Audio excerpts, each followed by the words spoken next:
Bienvenidos a En la Palabra con Roy Edwards, donde exploramos las profundas verdades de las Escrituras para encontrar dirección, aliento y propósito en nuestras vidas. Nos honra estar con ustedes hoy mientras exploramos juntos la palabra de Dios. Antes de comenzar, los invito a asociarse con nosotros para llegar a más personas con estos mensajes transformadores. Su apoyo ayuda a expandir nuestra misión de impactar vidas para Cristo en Estados Unidos y en todo el mundo. Para contribuir financieramente o explorar recursos adicionales, visiten nuestro sitio web en royedwards.org.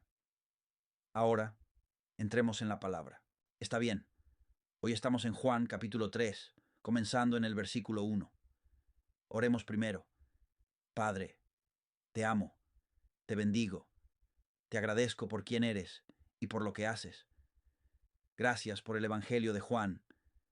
Dios, estamos en el capítulo 3 hoy y oro para que nos ayudes a ver lo que necesitamos ver, que nos ayudes a escuchar lo que necesitamos escuchar. Y te daré gracias y alabanzas en el nombre de Jesús. Esta es la semana 6. Estamos recorriendo verso por verso, capítulo por capítulo, todo el Evangelio de Juan. Hay 21 capítulos y estamos en el capítulo 3 hoy. Así que vamos a entrar de lleno y ver qué tiene Dios para decir en el capítulo 3. Aquí vamos. Había un hombre de los fariseos llamado Nicodemo, un líder de los judíos. Nicodemo era religioso, educado e influyente. Versículo 2. Vino a Jesús de noche y le dijo: Rabí, sabemos que eres un maestro venido de Dios, porque nadie puede hacer estas cosas que tú haces si Dios no está con él. Necesitas entender que en el versículo 2 se cree que él vino de noche porque podría haber sido tímido o temeroso de lo que otros pensarían. Tal vez solo quería un tiempo ininterrumpido con Jesús. Nicodemo, como mencioné en el versículo 1, era religioso, educado e influyente. Ahora está hablando con Jesús, un disruptor que predica y enseña cosas que Nicodemo intenta comprender. Nicodemo y otros recibieron la revelación de que Jesús no era solo un hombre, sino enviado por Dios. En el versículo 2 se dice claramente: fuiste enviado por Dios, porque nadie puede hacer lo que tú haces, Jesús. Versículo 3. Jesús le respondió: de cierto te digo, que a menos que uno nazca de nuevo, no puede ver el reino de Dios. La respuesta de Jesús a Nicodemo rompió la suposición judía de que su identidad racial o su nacimiento les aseguraba un lugar en el reino de Dios. Jesús dejó claro que el primer nacimiento no asegura el reino. Tengo que decirte que esto refleja el amor de Dios. Su amor salva al hombre de la destrucción eterna. Dios ve a la humanidad caída y no quiere que perezca. Por eso en su amor ofrece la salvación a través de Jesucristo. Luego dice: pero tenga vida eterna. Esto muestra la duración del amor de Dios. Nunca termina. El amor entre personas puede desvanecerse o cambiar, pero el amor de Dios, escúchame, nunca cambiará, y Él nunca dejará de amarte. Déjame decirte rápidamente que hay 7 maravillas en Juan 3:16. Número 1. Dios, nuestra autoridad todopoderosa. Número 2. Amó tanto al mundo. Ese es el motivo claro de Dios. Número 3. Que dio a su único Hijo. Ese es el regalo más grande de Dios. La cuarta maravilla en Juan 3:16 es que cualquiera. Esa es la bienvenida más amplia de Dios. Número 5. Vemos cree en Él. Eso, amigo mío, es nuestra clave. Número 6. No perezca. Esa es la liberación divina. Y número 7. Sino que tenga vida eterna. Esa es una posesión invaluable. 7 maravillas en Juan 3:16. Versículo 17. Porque Dios no envió a su Hijo al mundo para condenarlo, sino para que el mundo sea salvo por él. Jesús mostró el corazón de Dios Padre al enviar a su Hijo para traer salvación, rescate, esperanza y sanación al mundo. Versículo 18. El que cree en él no es condenado, pero el que no cree ya ha sido condenado porque no ha creído en el nombre del unigénito Hijo de Dios. Como ves, está en Juan 3:16. Es la oferta más generosa y maravillosa que podemos tener. Es vida eterna para todos los que creen, pero tiene una consecuencia inherente para quienes rechazan y se niegan a creer. Su rechazo hace que su condenación sea segura. Versículo 19. Y esta es la condenación, que la luz vino al mundo, y los hombres amaron más las tinieblas que la luz porque sus obras eran malas. Versículo 20.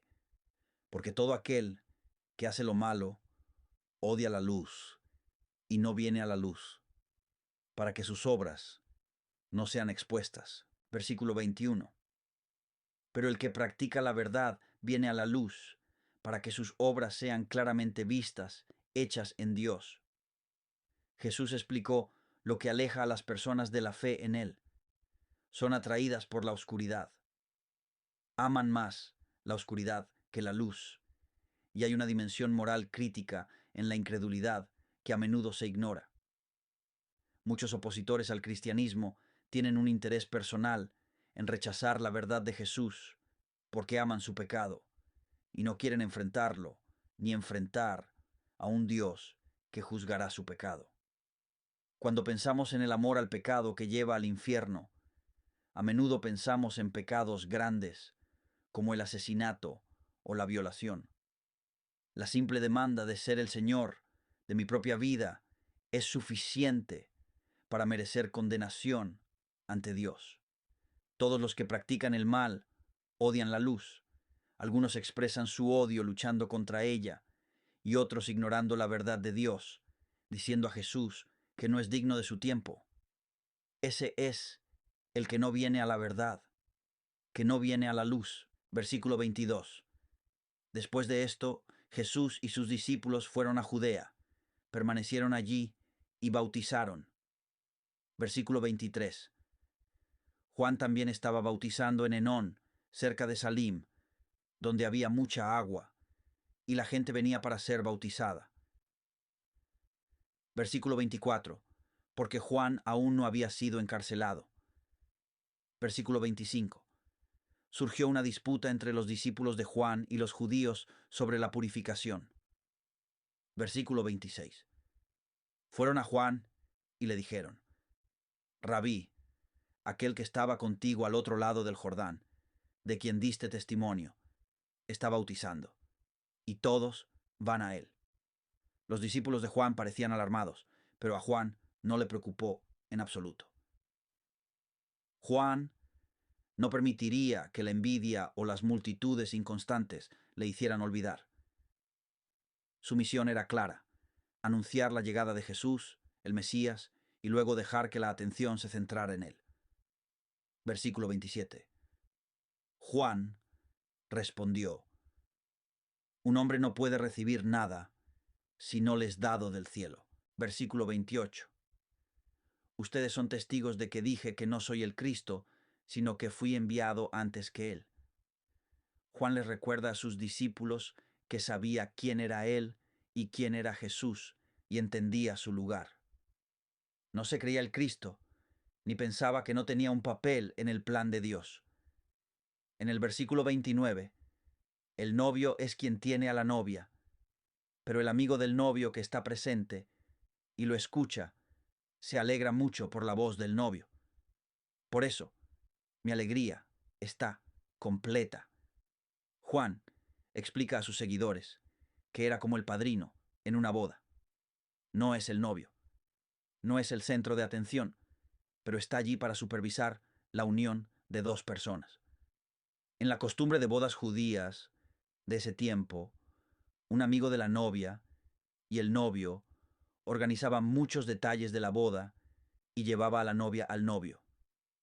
Sin embargo, el amigo del novio Nunca debía ser el centro de atención y lo prefería así. Escucha, Juan nunca quiso atención. Quería preparar el camino para que Jesús tuviera preeminencia. Luego dice, por lo tanto, mi gozo se ha cumplido. Esto no es el arrepentimiento de Juan porque los hombres se acercan a Jesús. Escúchame, fue el cumplimiento de su obra. Estaba emocionado de que Jesús recibiera toda la atención. Versículo 30. Me encanta esto. Dijo, es necesario que Él crezca, pero que yo disminuya. Escucha, Juan el Bautista entendió que era bueno volverse menos visible y conocido, para que Jesús se volviera más visible y conocido. Incluso en aspectos más amplios, este debería ser el lema de cada cristiano, especialmente los líderes del pueblo de Dios. Jesús debería volverse más grande y visible, y el siervo menos visible. Creo que muchas veces es lo contrario.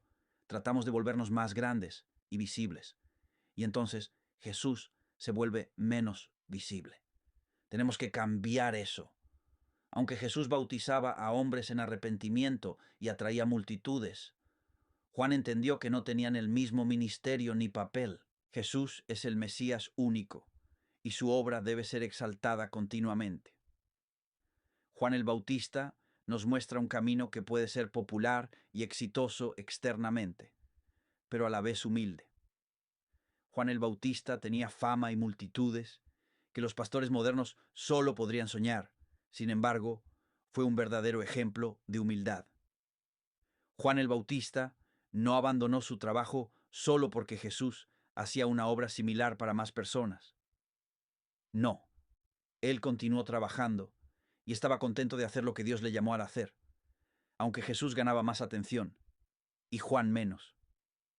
Versículo 31. El que viene de arriba está sobre todos, y el que es de la tierra es terrenal, y habla de la tierra. El que viene del cielo está sobre todos. Escúchenme. Juan nuevamente señalaba de dónde venía Jesús. Versículo 32. Y lo que ha visto y oído, eso testifica, y nadie recibe su testimonio. Juan anticipó proféticamente el rechazo de Jesús y el rechazo que él soportaría a lo largo de su ministerio. Él vino del cielo, dio testimonio de la verdad, pero casi nadie lo aceptó, aunque fue presenciado y certificado como la verdad de Dios. Versículo 33. Quien ha aceptado su testimonio ha certificado que Dios es verdadero. Versículo 34. Porque aquel a quien Dios ha enviado habla las palabras de Dios, ya que Dios no da el Espíritu con medida. Versículo 35. El Padre ama al Hijo y ha puesto todas las cosas en su mano. Versículo 36. Quien cree en el Hijo tiene vida eterna, y quien no cree en el Hijo no verá la vida, sino que la ira de Dios permanece sobre él. Jesús es el Hijo de Dios, y debemos tener cuidado. Él nos ofrece vida eterna. Juan explicó que al ser Jesús el hombre del cielo, hay un alto precio por rechazarlo. Si rechazas al Hijo, recibes la ira de Dios. Al revisar Juan capítulo 3, podemos decir que es un capítulo imprescindible de la Biblia, y es el capítulo 3. Hay 4 debes importantes en Juan 3. El primer debe, el pecador debe, debes nacer de nuevo. Es el mandato del Salvador. Así también debe ser elevado el Hijo del Hombre. Yo lo llamo el mandato prioritario. Él debe crecer. Y luego el mandato del siervo. Yo debo disminuir. Antes de terminar, déjame hacerte una pregunta. Vemos a Nicodemo preguntándole a Jesús en los primeros versículos de este capítulo de Juan sobre la salvación. Y Jesús empieza a explicar cómo debemos nacer de nuevo. Amigo mío, déjame preguntarte, ¿alguna vez le has pedido a Jesús que te salve y te ayude? ¿Le has pedido nacer de nuevo? Si nunca le has pedido a Jesús que sea tu Salvador, no has nacido de nuevo. Esta es tu oportunidad de invitar a Jesús a tu vida, para que perdone tus pecados y escriba tu nombre en el libro de la vida del Cordero. Hoy es el día de salvación. Eres como Nicodemo, que viene a Jesús con preguntas sobre este nuevo nacimiento. Amigo mío, necesitas nacer de nuevo. Y si nunca has nacido de nuevo, orarías esta oración conmigo. Di: Señor Jesús, te pido ahora que entres en mi corazón y me salves. Perdóname por mi pecado y lávame. Gracias. He nacido de nuevo. Ayúdame a seguirte todos los días de mi vida en el nombre de Jesús. Amén. Escucha, amigo, si hiciste esta oración conmigo, ¿podrías contactarme? Visita roydwords.org, haz clic en Conocer a Jesús y completa el formulario para informarme que hiciste esta oración. Me encantaría enviarte recursos para ayudarte a crecer en esta nueva relación con Jesús, porque has nacido de nuevo. Pero te advierto, lo mejor está por venir. Nacer de nuevo es lo único que da seguridad. En ese tiempo, los judíos creían que ser descendiente de Abraham garantizaba el cielo. Algunos rabinos incluso enseñaban que Abraham estaría en las puertas del infierno para evitar que sus descendientes entraran allí por error. La mayoría de los judíos esperaban que el Mesías trajera un nuevo mundo donde Israel y su pueblo serían preeminentes. Pero Jesús vino a ofrecer una nueva vida donde Él sería preeminente. La traducción correcta sería nacer desde arriba. Nacer de nuevo también podría significar nacer de nuevo o nacer desde arriba. Jesús dijo claramente que sin esto, sin nacer de nuevo, no se puede entrar ni ver el reino de Dios. La reforma moral o religiosa no es suficiente. Uno debe nacer de nuevo, y esto no es algo que podamos hacer solos. Si Jesús hubiera dicho que a menos que seas lavado, no puedes ver el reino de Dios, podríamos pensar que podemos lavarnos nosotros mismos. Pero un hombre puede lavarse, pero nunca puede darse a luz a sí mismo. Verso 4. Nicodemo preguntó: ¿Cómo puede un hombre nacer siendo viejo?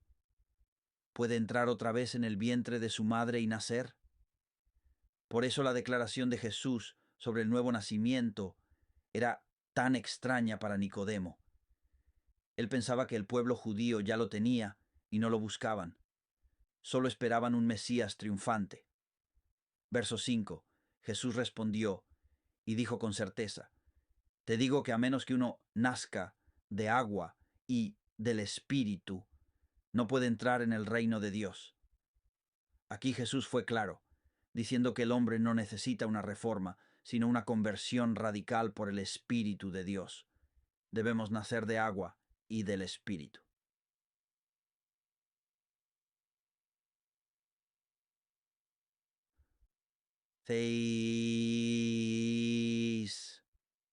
Lo que nace de la carne es carne, y lo que nace del Espíritu es espíritu. Verso 7. No te sorprendas de que te dije, debes nacer de nuevo. Hagamos una pausa. Nicodemo se sorprendió por esta declaración porque él, como muchos judíos de su tiempo, creía que ya tenía la transformación interior prometida en el nuevo pacto. Y Jesús quiere que entienda que no la tiene y que debe nacer de nuevo. No podemos olvidar a quién le dijo esto: Jesús. Nicodemo era un líder religioso, era judío, fariseo, educado y sincero. Aparentemente ya estaba transformado hacia Dios, pero no lo estaba. Jesús decía que necesitas nacer de nuevo, porque escúchame, necesitamos que Dios haga lo que no podemos hacer, y eso es nacer de nuevo. No podemos hacerlo por nosotros mismos, porque si pudiéramos, no necesitaríamos a Jesús, ni la sangre, ni la cruz en el Calvario. Verso 8. El viento sopla donde quiere, y oyes su sonido, pero no sabes de dónde viene ni a dónde va. Así es todo aquel que nace del Espíritu. Jesús le dijo a Nicodemo que aunque no entendemos todo sobre el viento, vemos sus efectos. Así es con el nacimiento del Espíritu. Jesús quería que Nicodemo supiera que no necesitaba comprender todo sobre el nuevo nacimiento antes de experimentarlo. Versículo 9. Nicodemo preguntó, ¿cómo puede ser esto? Estaba confundido. Estaba tan convencido de que el nuevo nacimiento ya lo había transformado y que todo Israel fiel tenía dificultades para pensar de otra manera. Jesús tuvo que seguir explicando. Estoy agradecido de que Jesús sigue explicándonos cuando no entendemos. Versículo 10. Jesús respondió, ¿eres tú el maestro de Israel y no sabes esto? Jesús reprendió un poco a Nicodemo por no entender la necesidad del nuevo nacimiento, ya que estaba claramente expuesto en el Antiguo Testamento. Nicodemo conocía bien estos pasajes, pero creía que se habían cumplido en relación con el nuevo nacimiento, aunque debería haberlo sabido mejor. Jesús le dice a Nicodemo que debería entenderlo mejor.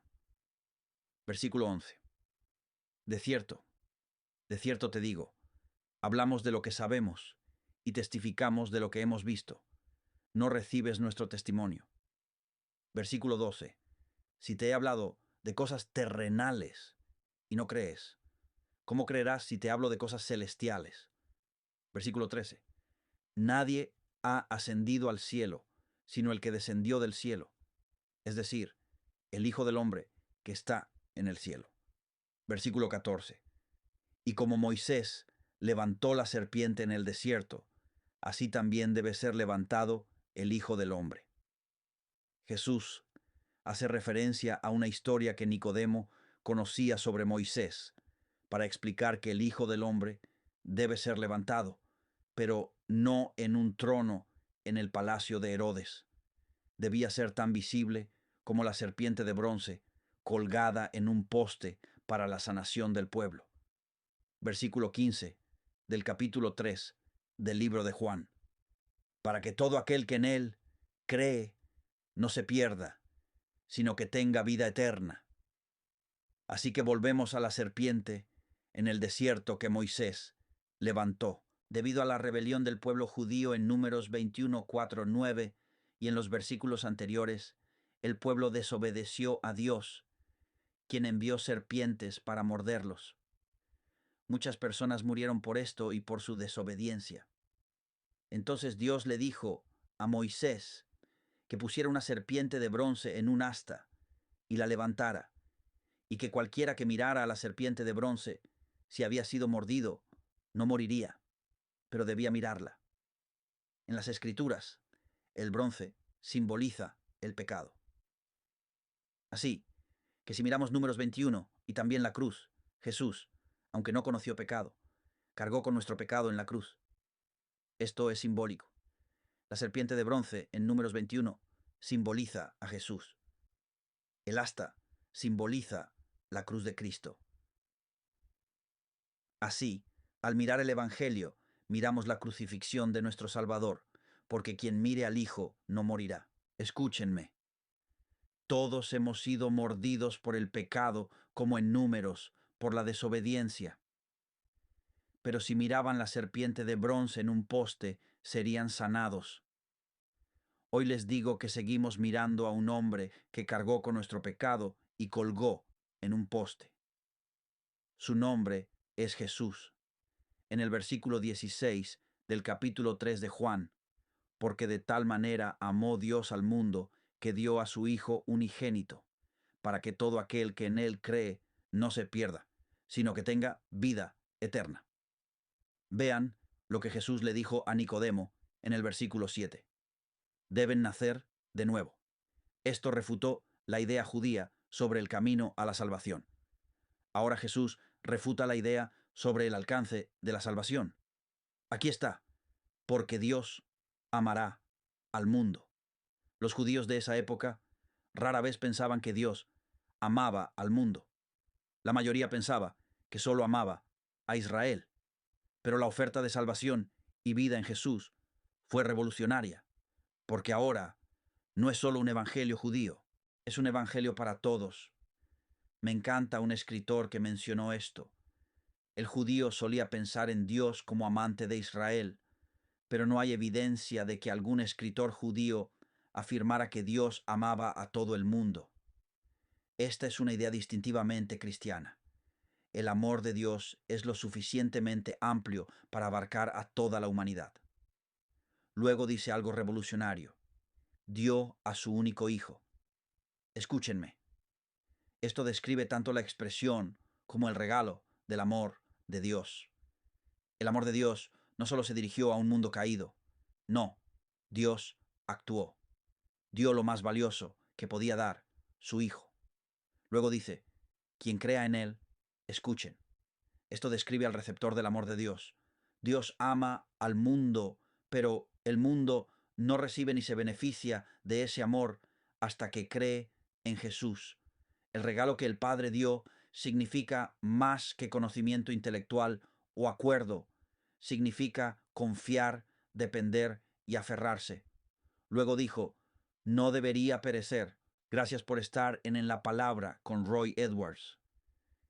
Espero que el mensaje de hoy te haya bendecido y animado. Si quieres ayudarnos a llegar a más personas con estas enseñanzas transformadoras, considera apoyarnos.